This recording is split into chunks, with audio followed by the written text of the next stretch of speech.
Hi, girls.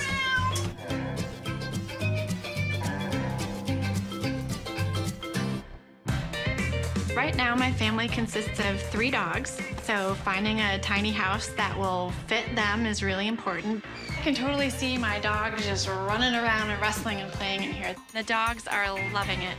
I think it's perfect for me and the dogs. Wow, there's a lot of room up here. Yeah. For you and your doggy cuddle zone. This is our Rabitat. Rabitat.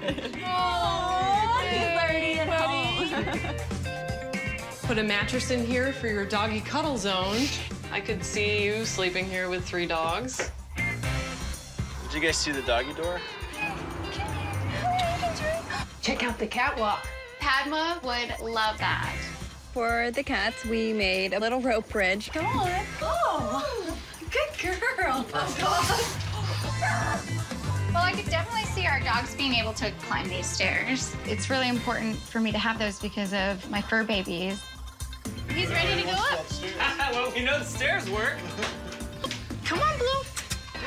Good boy. Good boy. It really is the house of my dreams, and I'm so ready to move our dogs in and just get going.